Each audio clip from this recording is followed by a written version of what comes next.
आदरणीय मित्रों, आज मैं डॉक्टर के सोनकर सौमित्र। हमारा सीरियल जो साहित्य सोनकर सौमित्र चल रहा है, उसके तहत मैं एक अलग पाठ चला रहा हूँ स्वजातीय समाज पर, जिसका शीर्षक है भारतीय व्यवस्था और खटी समाज। इसके तहत पिछले लगभग 9-10 सीरियल जा चुके हैं और आज के सीरियल में मैं ये आप सभी लोगों से बताना चाहता हूँ कि भारतीय इतिहास में यहाँ तक तो तमाम पिछड़े, अनुसूचित जाति, अनुसूचित जनजाति के लोगों का इतिहास तो बहुत छुपाया गया, लेकिन जहाँ तक खटी समाज की बात है, इसके इतिहास को बिल्कुल ही नकार देने की कोशिश होती है। यदि मैं ये कहूँ कि जो इतिहासकार हैं वो खटी को नजरअंदाज ज्यादा किया, क्योंकि खोजने पर भी आपको कोई खटिक समाज का इतिहासकार शायद ही मिले। साहित्यकार भी कम मिलेंगे, आज तो साहित्यकार हो गए हैं, लेकिन इतिहासकार के माने में आज भी हम पीछे। दूसरी तरफ जो इतिहासकार थे वो 2-3 तरह के इतिहासकार हमारे भारत में रहे। आजादी के पहले कुछ इतिहासकार जो मार्क्सवादी चिंतन के तहत आगे बढ़ते थे, और कुछ इतिहासकार यहाँ के परंपरावादी यानी ब्राह्मणवादी व्यवस्था के तहत अपना लेखन करते थे। कुछ अंग्रेज साहित्यकार भी रहे। अंग्रेज साहित्यकारों ने कुछ तो निष्पक्षता बरती, लेकिन जहाँ तक मार्क्सवादी साहित्यकार, इनकी जो वर्गीय दृष्टिकोण था, वह भारत में जो भी इतिहास देखते थे, जो भी समाज देखते रहे, आज भी लगभग वो स्थितियां हैं कुछ न कुछ, जहां वर्गीय दृष्टिकोण से बहुत सारी बातें देखी जाती है और इतिहास का निर्माण भी उसी ढंग से किया जाता है और साहित्य का।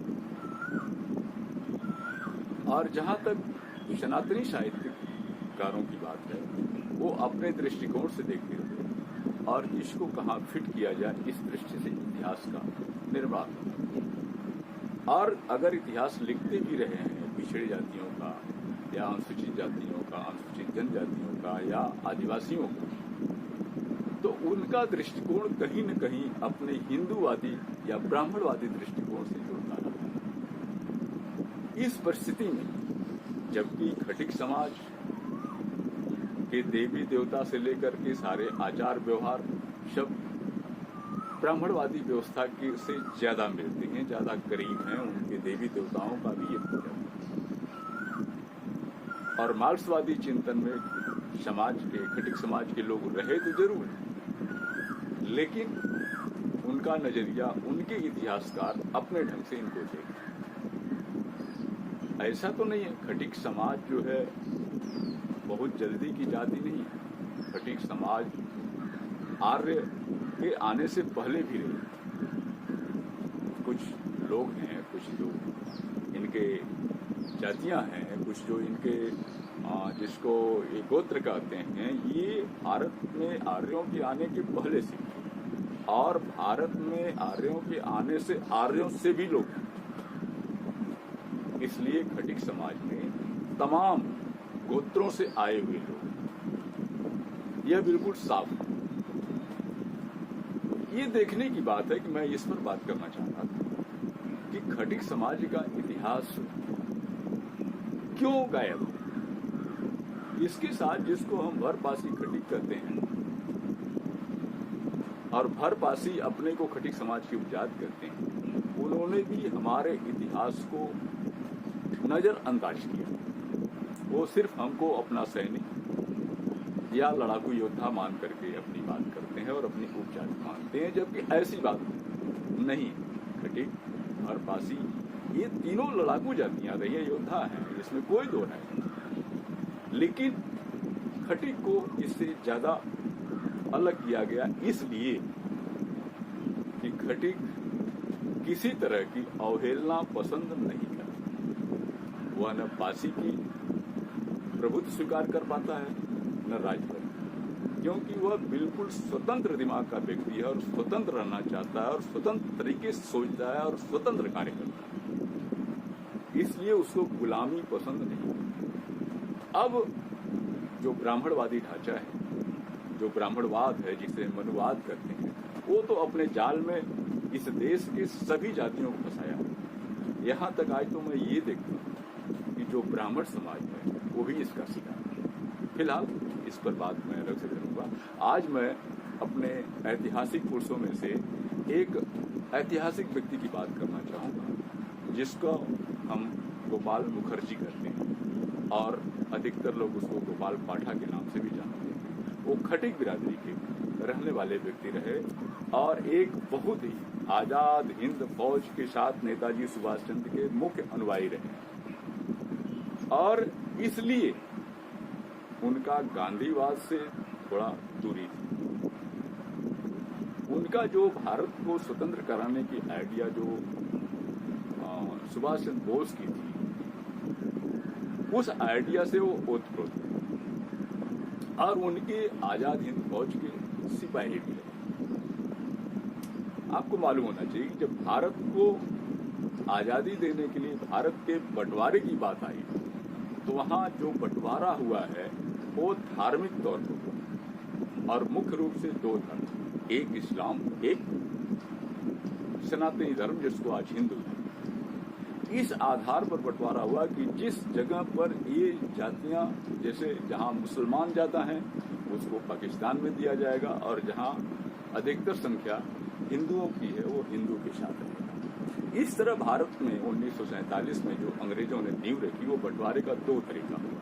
एक तरीका में बंटवारे का यही रहा कि पूर्वी और पश्चिमी पाकिस्तान बने।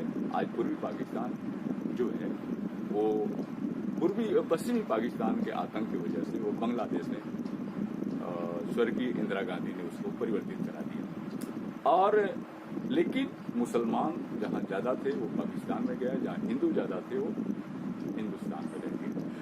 तो मेरे कहने का मकसद है कि कलकत्ता में उस समय 46 में हिंदुओं की संख्या 64% और मुसलमानों की संख्या 33%। लेकिन जिन्ना और तत्कालीन वहां का जो मुख्यमंत्री था कलकत्ता का, सुहरावर्दी, वो ये नहीं चाहता था कि कलकत्ता जैसा विकसित क्षेत्र, विकसित पार्ट वह भारत में रह जाए। वह पाकिस्तान में आना चाहता था, इसलिए संख्या को कम करने के लिए वह 16 अगस्त 1946 में एक दंगे का रूप और मुसलमानों को उकसाया।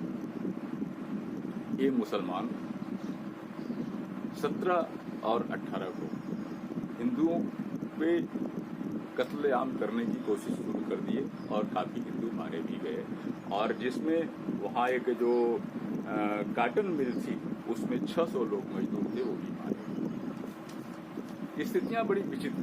पुलिस को मुख्यमंत्री का आदेश था, वह बहुत हस्तक्षेप नहीं कर रही और हिंदू थे कि गांधी के दर्शन से प्रभावित थे, वो प्रतिरोध नहीं कर, इसलिए वहां परिस्थितियां बदली हुई थी। और इस स्थिति में जब यह बात गोपाल मुखर्जी को पता चला तो वह उसने एक भारत जाति संगठन बनाया था।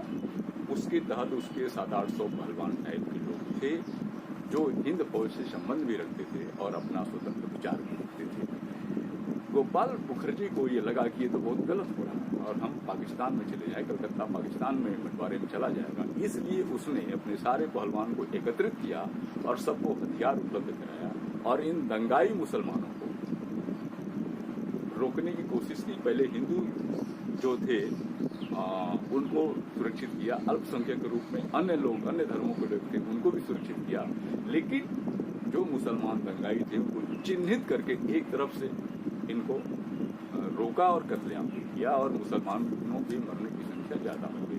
ये ध्यान रखने की चीज है कि गोपाल मुखर्जी उस समय भी कहा, उस समय भी वो चिन्हित किया था कि जो दंगाई हैं उनको खोज करके नहीं छोड़ा जाए, और ऐसा उसने किया। और जो उनका साथ देते थे वो तो स्वाभाविक है कि जब के साथ खून पीसा जाएगा, स्वाभाविक है।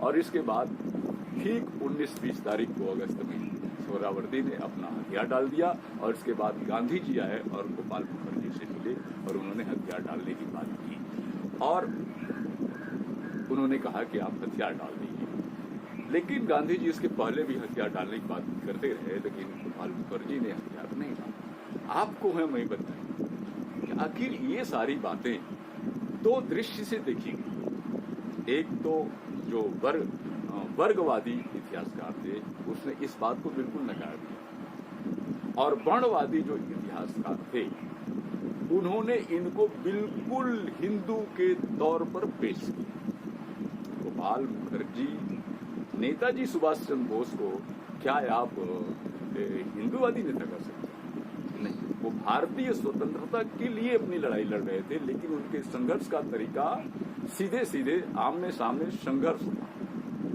लड़ करके आजादी देना। और गांधी का था कि कत्लेआम न हो, दंगा फसाद कम हो, और हम प्रतिरोध न करें, उसके माध्यम से आजादी मिले, जिसको नेताजी सुभाष चंद्र बोस बिल्कुल पसंद नहीं करते। और नेताजी सुभाष चंद्र बोस जब दूसरी बार जब अध्यक्ष भारतीय राष्ट्रीय कांग्रेस के चुने गए, तो गांधी की वजह से उनको इस्तीफा भी देना पड़ा, इसलिए उनके अनुयायी भी गांधी जी से दूर हो गए और उनके विचारों से सहमत नहीं हुए। तो देखिए कई कारण हैं। हमको हमारा संघर्ष, जो खटिकों का इतिहास है, उसको जो भी वर्णवादी इतिहासकार और तथाकथित हिंदू लोग जो पेश करते हैं, उसको सिर्फ मुसलमानों के विरोध में ही उठा करके रख देते हैं।